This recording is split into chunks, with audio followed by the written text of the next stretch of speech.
Quando a gente fala do Palmeiras do Abel Ferreira, eu não tenho dúvidas que a gente tá falando de um dos melhores times do futebol brasileiro. Isso tudo passa por um time extremamente organizado taticamente, que foi ganhando cada vez mais repertório com o tempo de trabalho. Quando a gente olha na prancheta, a gente pode tentar supor que o time é organizado num 4-2-3-1, num 4-3-3, mas quando a gente olha pra prática, a gente vê que é muito mais complexo que isso. E nessa temporada 2025 tá ganhando contornos ainda mais especiais. E tudo começa na saída de bola, que vai ter os dois laterais com perfis muito diferentes. Pela esquerda, independente se é o Piquerez ou o Vanderlan, um lateral de profundidade, que na fase ofensiva vai praticamente se tornar um ponta e é mais raro ver eles participando da saída de bola. Pela lateral direita, o Marcos Rocha é o dono da posição e ele vira praticamente um terceiro zagueiro para fazer uma saída de bola com a outra dupla de zaga. E o mais interessante é que esse padrão, essa diferença de comportamento do lateral direito pro lateral esquerdo se manteve praticamente idêntica durante toda a passagem do Abel. Pela esquerda, independente se foi o Vinha, o Piquerez, o Caio Paulista, o Vanderlan, eles sempre tinham esse perfil de ultrapassagem de profundidade.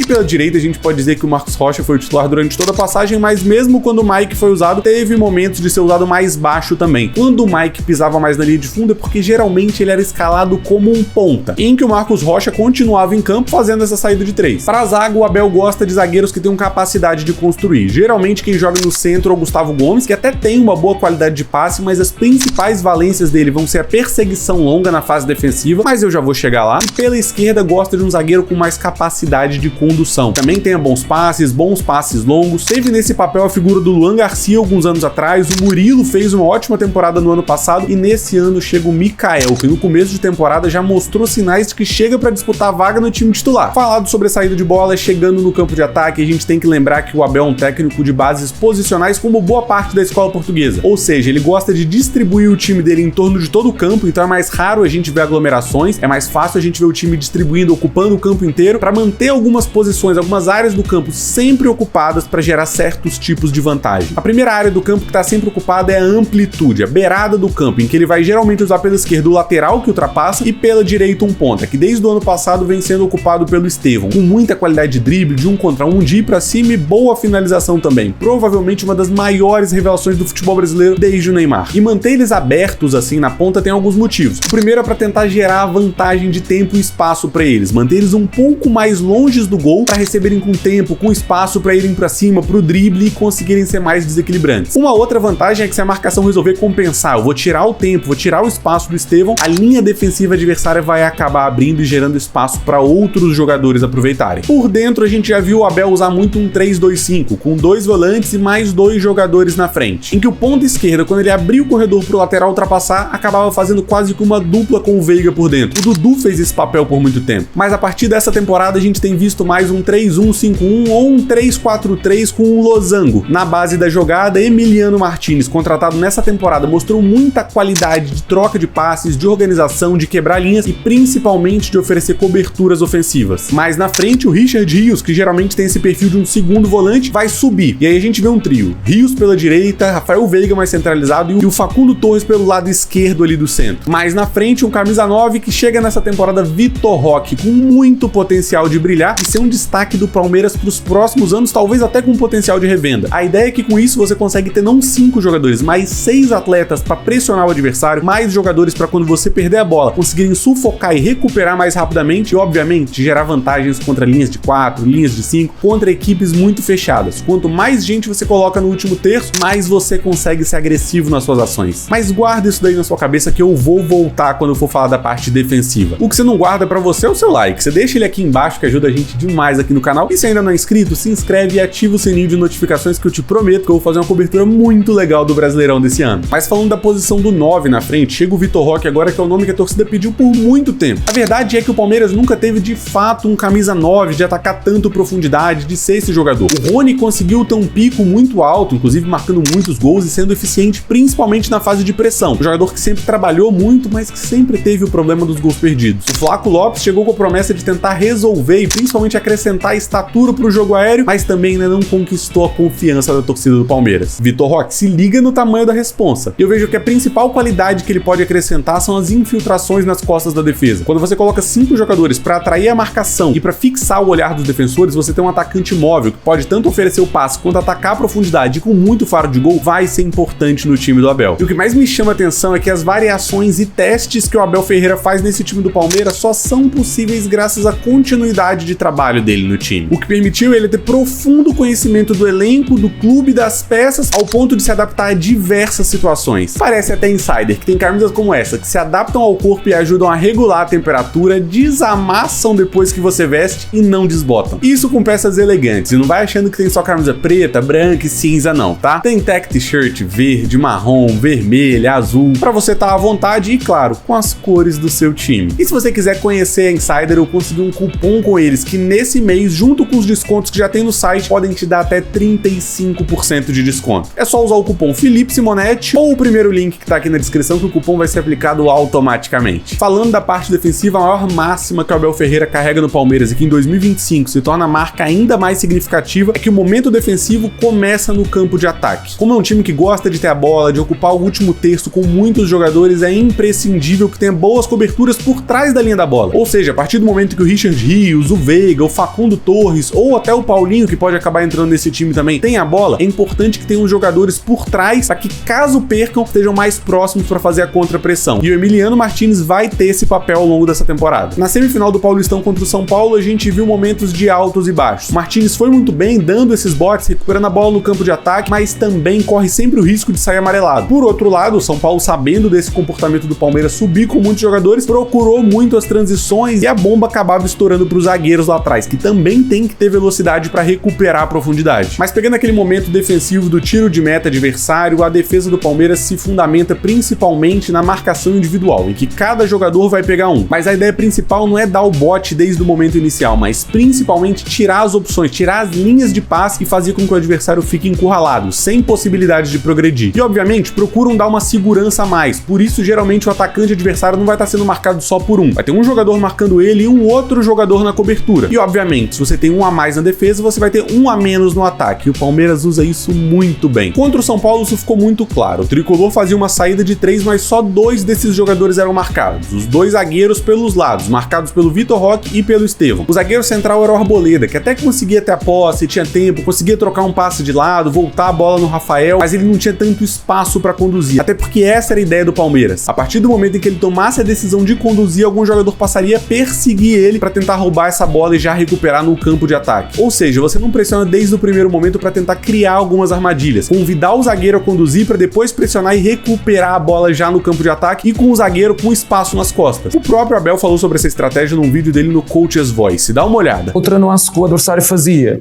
que nós também já estamos, se os adversários fizerem isto no jogo, o Rony e o Veiga já sabem, que era a dinâmica do Arão, vir buscar ou no meio dos zagueiros ou por fora, né? Mas sempre fazer uma cidade. E sempre que isto acontece, eles já sabem o que é que fazem. O Rony não pode sozinho tomar conta disto, então vai ter um auxílio do Veiga e mais uma vez voltamos para a situação aqui que temos aqui uma situação de 3 contra 2, mas aqui estamos o adversário a sair, por norma o adversário podes querer igualar 3 para 3, mas não foi essa a nossa intenção no início, não queríamos igualar, queríamos proteger esta zona 2, deixar que fossem os centrais a ter que tomar a iniciativa e o David Luiz trouxe muitas vezes a bola, sendo que era pressionado por trás, mas tinha que a trazer para depois poder jogar, mas se por qualquer motivo nós conseguíssemos roubar a bola aqui, nós íamos apanhar todo este espaço nas costas, uma vez que há sempre o lado positivo e o lado negativo, ok? Ele vai trazer, vai conseguir libertar aqui 3 para 2, vai abrir espaço, mas este meu jogador tem que ir por trás a criar pressão na decisão, não lhe vai roubar a bola, que é para obrigar a soltar. Se nesta bola que solta a minha linha defensiva está preparada para amassar aqui a bola, a primeira coisa que temos que fazer a seguir é rapidamente acionar o contra-ataque. Mas obviamente sempre vai existir uma oportunidade para o adversário. Assim como eu comentei sobre a importância de você ter uma cobertura defensiva por trás da linha da bola, para caso você perca, você não tomar um contra-ataque, nesse caso é muito importante que a pressão seja bem coordenada, porque a partir do momento em que você desencaixa uma vez, a tendência é gerar um efeito cascata e o adversário conseguir progredir no campo. Por exemplo, se um dos atacantes resolve pressionar o Arboleda ou o Rafael e ele acaba sendo superado, a tendência é que um companheiro tenha que deixar a posição para pressionar esse portador. E obviamente outro jogador vai vai estar livre e isso vai virando esse efeito cascata. Mas apesar disso, a gente vê no Palmeiras um time muito coeso, que até pelo tempo de experiência do Abel no comando da equipe, consegue criar adaptabilidade contra o adversário. Não à toa ele entra para brigar por título em todas as competições. E as contratações dessa temporada foram importantes. Para a zaga chega o Mikael e o Bruno Fux. O Fux principalmente para agregar nesse passe longo, na saída de bola e ser uma opção no banco de reservas, além de ter sido visto como uma oportunidade de mercado numa troca por empréstimo do Caio Paulista. E o Mikael, esse sim parece chegar para brigar por vaga no time titular. Jogador forte, rápido, com boa saída de bola, surpreendendo quem não acompanha a MLS. Para volância, Emiliano Martinez. A gente pode dizer que o Palmeiras passou por um gap até encontrar um volante, e o Martinez é uma dessas grandes apostas. Depois do Danilo, usou o Zé Rafael, que também passou por oscilações, e o Aníbal Moreno não conseguiu ser constante na temporada inteira no ano passado. Ter mais um jogador para brigar por essa posição vai ser importante. Mais na frente, Facundo Torres, que diferente do que muita gente imagina, não é um ponta de 1 contra 1, não é um eventual substituto do Estevão. É um jogador para sair da beirada, para jogar por dentro e ser mais criativo. Além dele, o Paulinho, que eu vejo que vai executar uma função muito parecida. O Paulinho no Atlético Mineiro não era um ponta, não era um jogador de beirada, de 1 contra 1. Em alguns momentos chegou a ser um 9, mas ele era mais um segundo atacante, muito para atacar as costas da defesa, que baixava bem para se associar, mas era muito forte, muito bom em infiltrações e pisada na área. Não à toa foi artilheiro do Campeonato Brasileiro em 2023. E para fechar, o Tigrinho, Vitor Roque, jogador muito jovem, a contratação mais cara da história do futebol brasileiro, para trazer retorno para hoje e para o futuro.